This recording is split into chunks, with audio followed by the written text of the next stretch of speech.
Thank you, Dr. Stackpole. I appreciate the introduction. I want to thank you all for being here today. I appreciate the time that you're taking to be at this wonderful conference. I want to thank the Marians of the Immaculate Conception for inviting me to speak to you this afternoon. I just got here a little while ago, and what a wonderful lineup of speakers you have and clergy. It's somewhat intimidating to see the type of clergy that you have speaking here. I caught some of Father Alar's presentation, and very motivational, very upbeat. And Father Lasante I've heard speak before in past conferences, so really fortunate for you all to be here today to hear these wonderful speakers. And now you have to listen to me on euthanasia. So you still have time to leave if you like. But this is a heavy issue, ladies and gentlemen. I'm not going to try to mince the truth. What I'm going to talk about today, I believe, is very disturbing. And the reason why I'm here, obviously, is I'll talk a little bit about my sister's case. But really, the reason we're still speaking about this, and it's been 12 years now since Terri died, is because what happened to my sister is happening every single day in our nation and globally. And what do I mean by that? What do I mean by happening every single day? We're not talking about true end-of-life issues where someone might be terminal, someone might be dying, someone might be hooked up to all types of machines. We're talking about people with cognitive disabilities, with brain injuries that are not dying, that can live a normal lifespan, like my sister, that are being denied our most basic care, food and hydration, food and water, everything we just had moments ago. They're being denied this for a deliberate reason to kill them. And by one of the worst deaths that we can ever imagine, dehydration and starvation. And that's what my family had to witness in my sister's situation, and what countless families are having to witness every single day in our nation, and they're helpless, unable to stop it from happening. And that's what I want to talk about here today. I want to talk about Terri's case and how they continue to justify Terri's case so they can continue killing others like her. And what do you think the motivating factor is behind this? Absolutely, it's cost containment. People like my sister and others like her are a drain on our healthcare system today. They've become a problem. They lack the quality of life that we want to accept. They're suffering, and so the answer to this is to kill them. So I hope when I'm done here today, and I'll hopefully end up on an encouraging note, but let me just go through a little bit about my sister and then what I believe brought us here today and some of the changes that have occurred in our culture to make this so widely accepted today, particularly among our healthcare community. Our family started, as you see, the Terri Schiavo Life and Hope Network in response to my sister's death. And we are now helping other families that are faced with similar circumstances to what our family faced when we went through the ordeal with my sister. Our mission is upholding human dignity through the service through the medically vulnerable. So we work every day to try and protect people that are in the crosshairs of this death movement that has become so aggressive and so prevalent in our culture today. So let me start out by just reading this to you. And this will maybe start off my presentation for you today and give you a hint of what we're going to talk about. This is from Wesley J. Smith, a bioethicist, wrote an article in 2016. And this is how he starts the article. He says, the mentally ill are euthanized by psychiatrists. Incompetent Alzheimer patients are killed by doctors if they ask to die in an advance directive. Babies with serious disabilities or terminal illnesses are killed in their cribs. The elderly, tired of life, are killed by doctors. People with disabilities are killed by doctors. People with chronic illnesses are killed by doctors. People with terminal illnesses are killed by doctors. People who have been asked to die are killed by doctors. Doctors terminally sedate people, put into artificial coma, and withdraw food and fluids at shocking rates so they don't have to be present when the patient dies. That's the The good news with what I just read is that's what's happening currently in the Netherlands. That's the good news. The bad news is most of what I read there is happening today in our nation.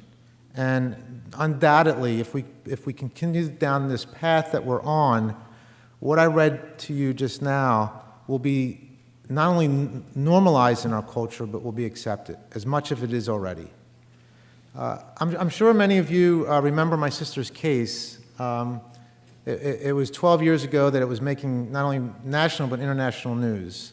And this is my sister. She was born December 3rd, 1963, and died March 31st, 2005. And I'm going to just talk briefly. I wish I could go into more detail about my sister's case.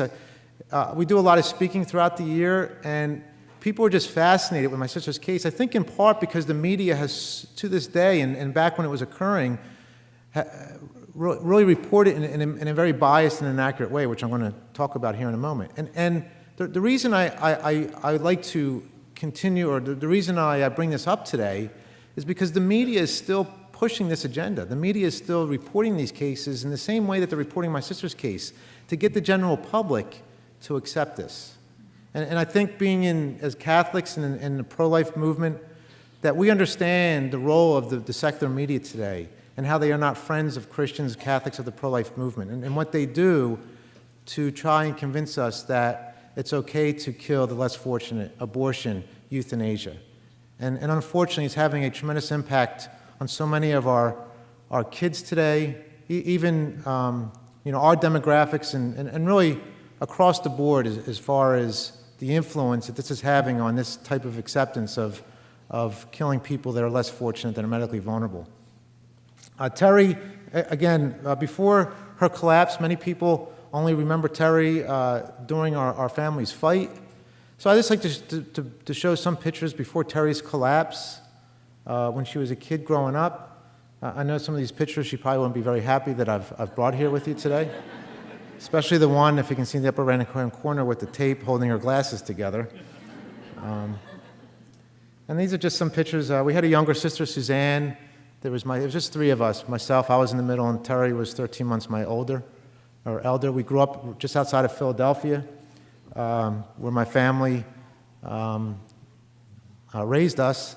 Middle-class family, went through the parochial school system. In 1987, my dad relocated to St. Petersburg, Florida, and we all followed him. Terri was married in 1984, just prior to her moving to Florida with her husband, Michael Schiavo. Unfortunately, Terri collapsed in 1990, and she experienced a profound brain injury. And again, I can't get into a lot of the details, but from that brain injury, she was really dependent on others for her care. Michael Schiavo, her husband, was the guardian. And during the first couple years after Terri's collapse, Terri was awake. She was not in a coma. She was not brain dead. She had any type of terminal illness. She was never in an end-of-life situation. Her brain injury was never going to be the cause of her death. And during those first couple of years, Terri was receiving aggressive rehabilitation, and she was starting to improve. Again, these types of facts were never reported, or rarely reported, by our mainstream media during the time that this was occurring. But she was improving so much, she was starting to form words. So our family was very encouraged, and so was Michael, who was also helping with her rehabilitation. We're very encouraged by Terri's progress. We didn't know how well she was going to improve, but we were encouraged, at least in the beginning, by her progress. And these are some pictures of her while she was receiving rehabilitation. And these are pictures of her in a wheelchair. The one on the left is her at a mall, actually. So there was no indication that Michael was going to have a change of heart, which he did in 1992, when he went on a pursuit to end Terri's life. He met another woman. He eventually fathered 2 children with this woman. Michael was the guardian, so he had full control over her medical care, medical decisions. And in 1992, he decided that his loyalty shifted, I guess, to his new live-in girlfriend, who he eventually married, away from my sister and to his new soon-to-be bride, and he no longer wanted to care for Terri. And he went on this pursuit to end her life. There was a significant amount of money that was in a trust fund that was set up for her medical care that Michael would inherit upon Terri's death. And we believe this was one of the motivating factors in Michael's decision. If Terri died, he would receive, at that time, it was close to $1 million. And this is when our family did everything we can to try and protect Terri from Michael's pursuit to end her life. He petitioned the court eventually in 1998 to ask the court permission to remove her food and hydration, which was the only thing keeping Terri alive, just food and water. She had difficulty swallowing because of her brain injury and needed food and hydration to support her, to nourish her, because she wasn't able to feed herself. Feeding tubes are very common today. I'm going to talk about that in a moment. But nevertheless, our family was now put in a position of having to defend Terri. We never expected it to get the attention that it did, but it did. It went to trial in 2000 in front of Judge George Greer. Michael, again, was asking the judge to remove her feeding tube, and he was successful. The judge agreed with Michael, and he issued a ruling on February 11th, 2000, to end Terri's life. During this whole time, which was a tragedy, Terri was basically warehoused and abandoned in different nursing homes. And this was, as I said, she was receiving rehabilitation and therapy for the first 2 years, but then subsequent to that, she was abandoned and basically warehoused, and she was receiving no rehabilitation and therapy. And our family was powerless to provide this for her because, again, as I said, Michael was the guardian. He had full control over her medical decisions. And his decision was to put her in nursing homes and not to give her the care that our family was trying to give to her. The judge ruled in 2000, as I said, to end her life, and that's when our family was doing everything we could to try and stop it. But just to show you a comparison of, this was Terri in 2002, 10 years after being denied rehabilitation and therapy. And you can see that she deteriorated significantly from those earlier pictures. If Terri were alive today, I always tell people, and this surprises a lot of people, but I tell that if Terri were alive today, she could be here with us. All she needed was a wheelchair. We could take her anyway. She was simply a woman with a severe disability, but she wasn't bedridden. Her quality of life wasn't such, and I even hate to use that term, quality of life, because they use it in such a negative way. But we could have brought her here to be with us today. But that's not the way she was portrayed in the media. But just to show you the comparison on what happens to someone with this type of brain injury, if you neglect them for a number of years, they will deteriorate. Because the one thing they need more than anything was the one thing that Michael was withholding from her, which was rehabilitation and therapy. Basically, her only stimulation was our family going into the room and giving her, kissing and stroking her and doing what we could to provide her the stimulation of love and caressing her because she wasn't getting any rehabilitation or therapy, sadly. Terri was diagnosed, and this is, again, I wish I could give a whole presentation on the persistent vegetative state diagnosis. I'm going to talk a little bit about it in a moment. But it's very important in this issue because it's being used today to kill people. If you can prove to the courts, if a doctor diagnoses somebody as being in a persistent vegetative state, it is one of the criteria that is used to kill someone. They can withhold food and hydration from someone if they're diagnosed as being PVS.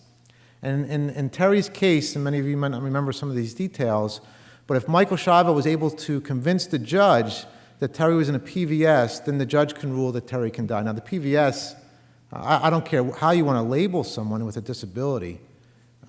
It doesn't matter. It didn't matter to my family, but we were doing everything we could to try and prove to the judge that she was not in a PVS, and she wasn't. If you look at the statute for the guidelines, the criteria for PVS, you can read here, it's an irreversible condition of consciousness in which there is, and this is by Florida law, the absence of voluntary action or cognitive behavior of any kind. Remember that. The absence of voluntary action or cognitive behavior of any kind, and the inability to communicate, interact purposely with the environment. If Michael could prove this to the court, he can take away her food and hydration. Our family had video evidence to the contrary that we presented to the court to show the court that Terri did not fit the PVS diagnosis. Again, why is this important? Because it's being used today to kill people just like my sister. Countless individuals are being diagnosed as PVS in order to deliberately take away their food and hydration. You know, the other important part of my sister's case, and again, I only go back to this because it's evidence of what continues to happen today, is the role of the media. Our family, we're an ordinary family. We had no idea what we're up against. But as soon as the media got involved, we knew we had a problem because they showed extreme, in our family's position, extreme bias in reporting my sister's case, again, trying to justify her death. And I think we have a lot of evidence of that. Again, any one of these subject matters, I can give a full presentation to talk about what our family and Terri was up against as far as some of these influences, and one being the media. And Nat Hentoff, right here in New York, many of you might have remember Nat. He just died recently. He was really one of the most prominent journalists in the industry, and journalists from all over the country, even the New York Times just did a long obituary on Nat. He was very well respected. He was a pro-life atheist, believe it or not, an avid protector of the Bill of Rights, and a big supporter of people with disabilities. And he wrote about this, and back in 2003, he wrote an article saying, lying about Terri Schiavo, because he even saw the bias that was occurring in Terri's case. And if you look at the excerpt there, he said, the reporting of the fierce battle for life of 39-year-old Terri Schiavo, he said, has been the worst case of journalistic malpractice he's seen. I mean, pretty strong words by someone in the business that so many in the secular media respect it. They did a research poll, and they found that the big three, ABC, CBS, and NBC, were tilting their coverage in favor of Michael Schiavo to support his desire to end my sister's life. I apologize for the crudeness, but this was a DJ who was syndicated. He was in Tampa, Florida, where this case was occurring. He still exists today. He still talks about my sister's case today. He's heard by millions of people every day. And whenever he brings up my sister's name, he will regularly refer to her in this manner. But see, these are the type of biases and prejudice people with disabilities are up against. You know, what did my sister do to justify, if that's the right word, this type of language and crudeness and offensiveness? But this is what exists out there, and this is what we're fighting against. I'm sure many of this doesn't surprise you. So what happened? What's happened today? And I don't want to paint a brush to say that all of our healthcare facilities are like this, or all our doctors are accepting this, and nurses are accepting this. We work every day with wonderful doctors. I'm sure there's many here today, wonderful nurses. There are facilities out there that we can trust, but it seems to me more and more doctors are accepting this whole quality of life attitude with cost containment motivating them, that depending on what the quality of life is of an individual, we can decide whether they live or die. And more facilities are accepting that it's okay in certain circumstances to kill someone rather than see them die naturally. So what's changed? Again, I apologize for going through this quickly, but I don't have a lot of time today. But let me just touch on a few things that have changed in our culture that are causing, if that's the right word, many of the problems that we're dealing with as far as premature deaths. 4 things in particular: feeding tubes, PVS, which I talked about, personhood theory, and medical futile.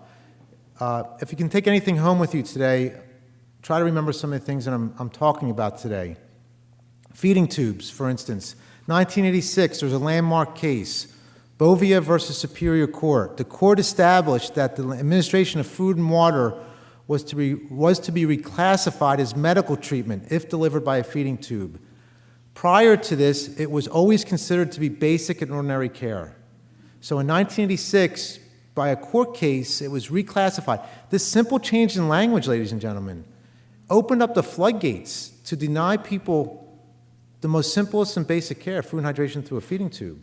So what does this mean? This means that many people don't realize today, if you are receiving food and hydration through a feeding tube and nothing else, you can be completely cognitive, and you're receiving food and hydration, it is now considered artificial life support, extraordinary care, medical treatment. It's looked at in the medical profession and the legal system the same way we look at ventilators.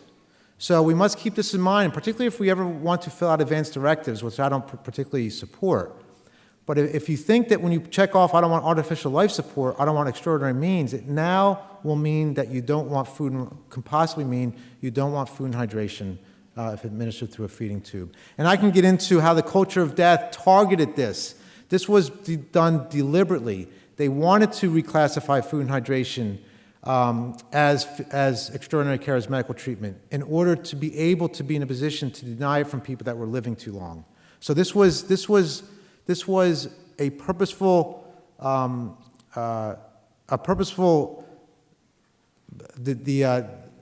you want to described them as the death movement. They wanted to change this classification in order to be able to make it easier to kill people that were, quote unquote, living too long. Incidentally, it's important to know that the Catholic Church's position on food and hydration has not changed. It is still considered basic and ordinary care. In fact, Pope John Paul, the same John Paul, in 2004, 1 year before Terri's death, which we were told was motivated by Terri's case at the time, which was receiving international attention, clarified Church's teachings on food and hydration. Pope John Paul issued an allocution on life-sustaining treatment when it pertains to those in a persistent vegetative state, and this is part of what he said. He said, I should like to particularly underline how the administration of food and water, even provided by artificial means, feeding tube, always represents a natural means of preserving life, not a medical act. Its use, furthermore, should be considered in principle ordinary and proportionate, and as such, morally obligatory. This means if someone is not dying and they are able to assimilate and metabolize food and hydration, we are morally obligated to provide it for that person. The Church is very clear on this. There is no gray area. Now, there are situations if someone who has a food and hydration, there are certain circumstances where it would be appropriate where it would not be appropriate to continue to administration of food and hydration, but these would be case-by-case situations. But those like my sister, it's a pretty clear situation. The PVS, just a couple more things on the PVS. It was in 1989, remember I said they used the PVS as a criteria to kill people with brain injuries and others. In 1989, the American Academy of Neurology determined that a new standard of medical care for PVS patients, that there was no medical or ethical distinction to withhold or withdraw their feeding tubes. So the AMA, the American Academy of Neurology, basically said if someone's in PVS, that they determined that there was no medical or ethical distinction if you took away their food and hydration. Again, these two things, and incidentally, the PVS, incidentally enough, is completely subjective. It's up to the discretion of the physician examining the person. These studies done recently that I have listed in these bullet points have all proven and validated the fact that the PVS is misdiagnosed almost 50% of the time. But yet we're using it as a criteria to kill people. Imagine that. Something that is misdiagnosed 50% of the time as a criteria, if diagnosed, to kill someone. When you use the feeding tube as medical treatment in PVS, in the subjective nature that it is, when you use these two criterias, you can kill almost anybody that's in a healthcare system today that has a brain injury, that's elderly, that has Alzheimer's, and I'm not exaggerating. This has opened up Pandora's box in enabling our healthcare professionals today to deny the most basic care to our most medically vulnerable individuals. This along with personhood theory. Has anybody heard of personhood theory? Personhood theory is basically determining if someone's a human non-person. Let me just read this. 2002, Wesley J. Smith wrote an article, and this is his warning to us about the bioethics movement and personhood theory. Bioethicists often assert that what counts morally is not being human, but being a person, a status earned by possessing identifiable mental capabilities such as being self-aware or having the ability to engage in rational behavior. While the exact criteria for determining who is and who is not a person are still being debated, most bioethicists agree that there are human beings who are not persons. Imagine that. We are now deciding there are certain human beings that are not persons. So Wesley asked, who are they? Generally, such unfortunates include all embryos and fetuses because they are not capable of rational thought. But other forms of human life, such as infants, are also denigrated as non-persons for the same reasons. These are people that have been born, infants, been born. Other designated human non-persons include advanced Alzheimer's patients, people with serious cognitive disabilities, such as the comatose, and those in near coma. At the same time, some bioethicists, and this is where it gets really weird, says Wesley, believe that intelligent animals, particularly chimps, apes, dogs, dolphins, elephants, and pigs, are persons. According to this view, these animal persons have greater moral value than do human non-persons. This means some animals should be treated with greater respect than some people are. If you don't think this is working or having impact, let me read this. This is from 2014, an article called "More College Students Support Post-Birth Abortion." They ran around the campus and they asked this question. They said, a trend seen by pro-life activists that frequently engage college students on campuses nationwide is the growing acceptance of post-birth abortion or killing the infant after he or she is born. We encounter people who think it is morally acceptable to kill babies after birth on a regular basis at almost every campus we visit, said Mark Harrington, director of Create It Equal. While the viewpoint is still being seen as shocking by most people, it is becoming increasingly popular. One young man at the University of Minnesota who thought it was all right to kill children if they were under the age of 5 years old, as he did not consider them persons until that age. There is a notion that is common on campus, that it is okay to kill babies because we don't become human until we are self-aware. A common number that is going around is 4 years old. As for the trend, there is an explanation for it. For one, the arguments put forth by Peter Singer and other philosophers who support infanticide are given as reading assignments to college students. Singer wrote in 1979 that human babies are not born self-aware or capable of grasping that they exist over time. They are not persons. The life of a newborn is of less value than a life of a pig, a dog, or a chimpanzee.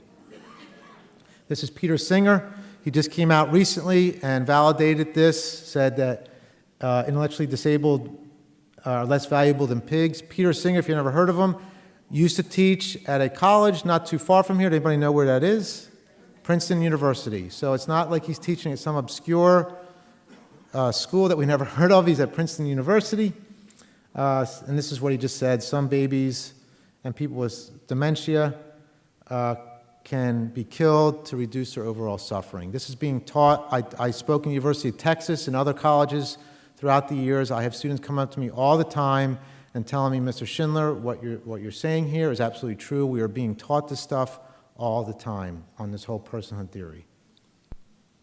Medical futility, again, and I'm only touching on this briefly. The futile laws in nearly every U.S. state, 46 at present, allow hospitals or health providers to refuse life-sustaining or life-saving or life-sustaining medical treatment. If doctors believe that one treatment is non-beneficial or futile, hospital committees, ethics committees are being given the authority to refuse care, even when the intervention has been keeping the patient alive. Patient's quality of life is not worth living or worth the resources. That's from Wesley Smith. What happens if your patient or family contests, objects to a physician's denial of treatment? Dr. Neil Wagner, UCLA professor of primary care medicine and head of University and Hospital Ethics Center, explains what happens when patients or families contest their futile-based denials of treatment. If there is no resolution, he said, then we have a policy where we can override a family. So this is the growing, this is where we are heading. Basically, what we're seeing over these past 12 years is, and again, I'm not saying all facilities are like this and doctors, but we're seeing more and more that hospitals are putting their self-interest first before their patients. And again, it's all under the umbrella of saving cost. I want to just end with this. This is a case just to kind of validate and bring this all back to what I'm talking about. This is a case we had not long ago. A woman, these were the nieces of a woman who called. The woman's daughter was in charge of her, she was her POA, she was in charge of her care. Their nieces were calling us for help, and this was a message that was left on our crisis lifeline. She said she had a stroke, this woman, I think she was in her 80s. Her vitals were very good. She was cognitive, and this is what they told her. She's awake and conscious and being starved and dehydrated to death. I could give you story after story that would raise your hair, I'll leave it at that, of just chilling stories of what's happening in our healthcare system today because of the changes in our laws, the changes in our ethics, the changes in our morality. Death by dehydration is something no family should ever have to witness. Our family had to walk into a room once Terri's feeding tube was removed on March 18, 2005, and witness a loved one having to die. Something we can't do to animals. It's a felony crime. We don't even do it to our most heinous criminals on death row. It's considered cruel and unusual punishment. But yet we are doing it every single day to our most medically vulnerable. People would ask me all the time, what was it like to watch Terri die this way? And the only way I could describe it was by these pictures. And the only ones I can find were those of dying in Auschwitz.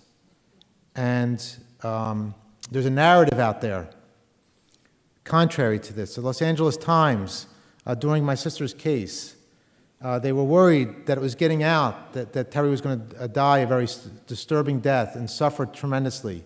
So they said that experts dying of starvation and dehydration is peaceful and for the ill. I still don't understand how they know this, unless they've somehow experienced and came back to talk about it.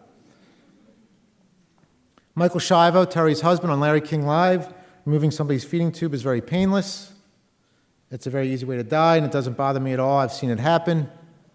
I had to do it to my own parents. That was Michael Schiavo. This is Michael's attorney.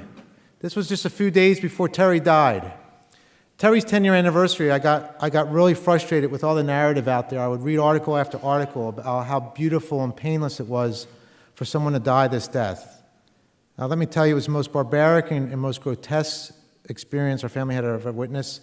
I decided that I was going to, from my best recollection, try to produce an image of what my sister looked like. So at the 10-year anniversary, I wrote an article, and I described in detail, in graphic detail, what it was like to watch someone die. And this was one of the images that I came up with of what Terri, and this is contrary, as you can see. The attorney came out and gave this conference nationwide that Terri never looked so beautiful when she was dying, and it was a complete lie. Let me read to you just what I wrote in this article, and I apologize for the graphic nature of what I wrote. I said, "These are the hard facts my family and I will have to live with for the rest of my life. After almost 2 weeks without food and water, my sister's lips were horribly cracked to the point where they were blistering.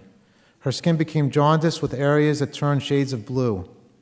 Her skin became markedly dehydrated from the lack of water. Terri's breathing became rapid and uncontrollable, as if she was outside sprinting. Her moaning at times was raucous, which indicated to us the insufferable pain she was experiencing. Terri's face became skeletal, with blood pooling in her deeply sunken eyes and her teeth protruding forward. Even as I write this, I can never properly describe the nightmare of having to watch my sister having to die this way. What will forever be seared in my memory is the look of utter horror on my sister's face when my family visited her just after she died." I cannot emphasize enough, ladies and gentlemen, what a barbaric and inhumane way it is to kill someone. My dad was never able to come to terms with my sister's death, and he told me privately, just after Terri died, that he was never able to forgive himself and never would be able to forgive himself for not being able to do more to stop this from happening to his daughter.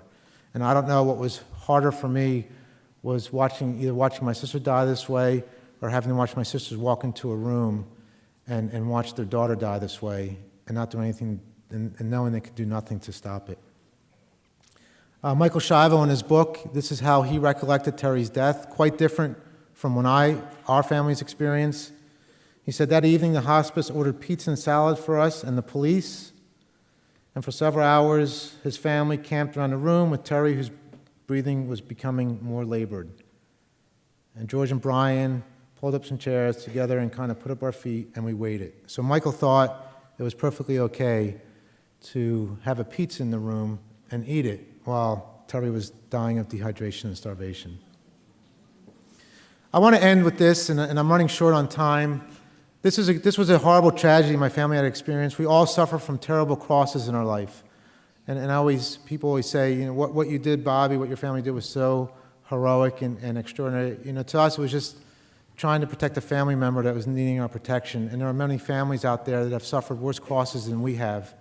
I read them all the time in the paper and online, but our family is just a little more public than most families. But nevertheless, we had so many blessings that have come from what happened to my sister. And as I mentioned, our network, we've been in existence now for 12 years, and we've been able to intervene to help well over 2,000 families with support and direct help with their cases that we've been involved with.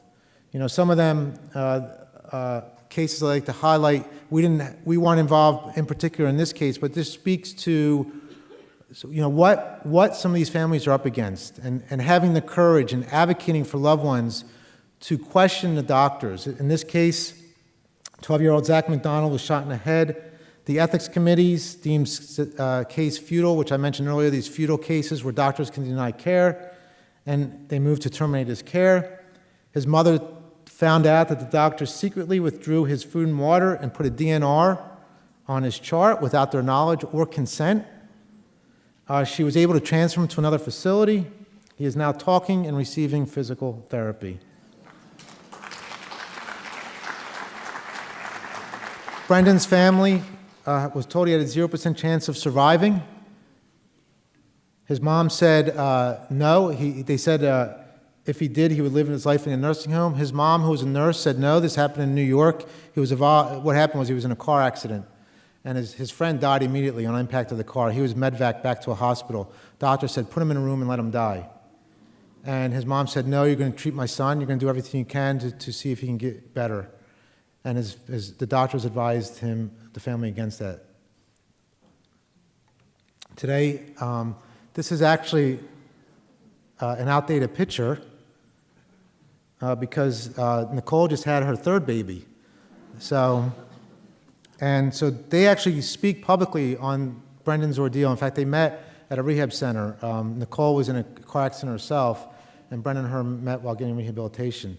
And we've become very friendly with the Flynns. In fact, we are flying up there next month. They live outside of Syracuse.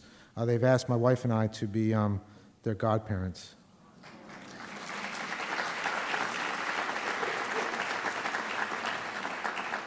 These are just some of the cases that we've been involved with and the families that we've helped over the years.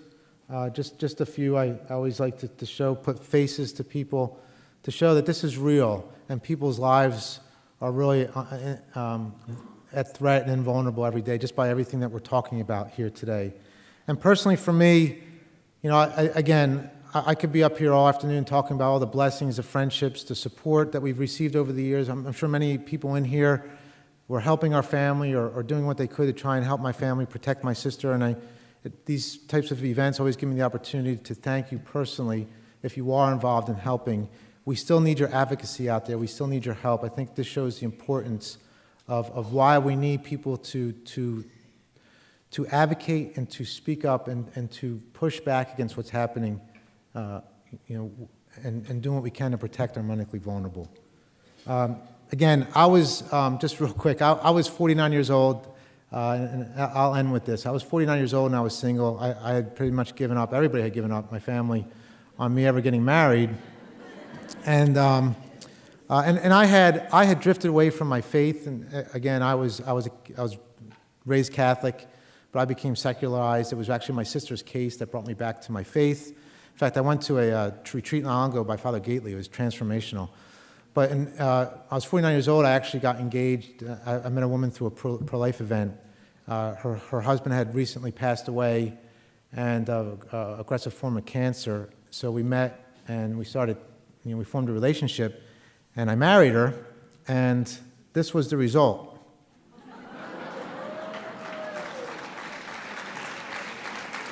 I'm 52 years old now, so we had 9 kids in 3 years.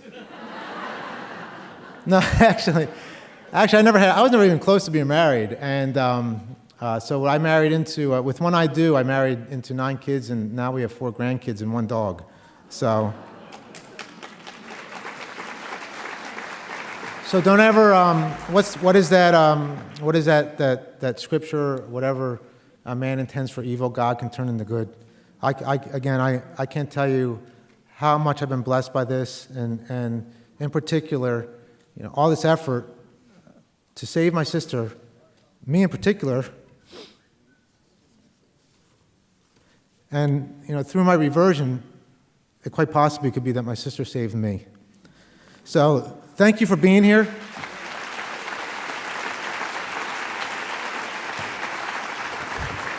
Thank you. Thank you.